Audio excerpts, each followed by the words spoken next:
Good morning. आज चाहिँ बिहान आगो फुकेर यसरी आगो ताप्दै बसिरहेको थिएँ। अब यता चिसो जग्गा छ नि, अनि बिहान बेलुका आगो फुकेर ताप्नुपर्छ।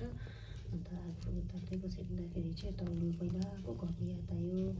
अन्त यसरी तरुल अस्ति अब यो चपाती मसिने तरुल पनि त्यतिकै थियो होइन। अहिले त अब पहिला जस्तो तरुलहरू पनि खाँदैन, उसिन्दा पनि त अब दस्तुरको लागि त उसिन्छौँ, तर पहिला जस्तो त खाँदैन हामी। पहिला केटाकेटीहरू जस्तो खाएको छ। अन्त मलाई चाहिँ यो कोइला देख्दाखेरि बिहानै यसरी कोइला, अन्त यो सिमल तरुल देख्दाखेरि चाहिँ पहिलाको याद आयो घरको। हामी केटाकेटी हुँदाखेरि चाहिँ हामी बिहान उठेर चाहिँ यसरी तरुल तताएर खान्थ्यौँ होइन। अब विन्टरमा त हाम्रो त खाजै त्यही हुन्थ्यो डेली।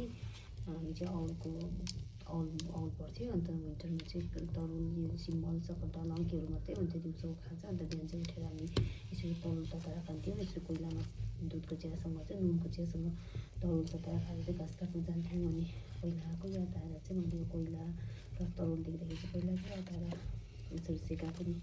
हुन त अहिले त पहिला जस्तो खाँदैन हामी, केटाकेटी हुन्छ त सबै कुरा डाइजेस्ट हुन्छ, पहिला जस्तो खाँदैन। तर पनि अब बिहान उठेर खानु मन लाग्दैन। तर पहिलाको याद आएर चाहिँ मैले यसो सेकाएको तरुल चाहिँ यसरी हामी तरुल सेकाएर खाएर चाहिँ घाँस काट्थ्यौँ।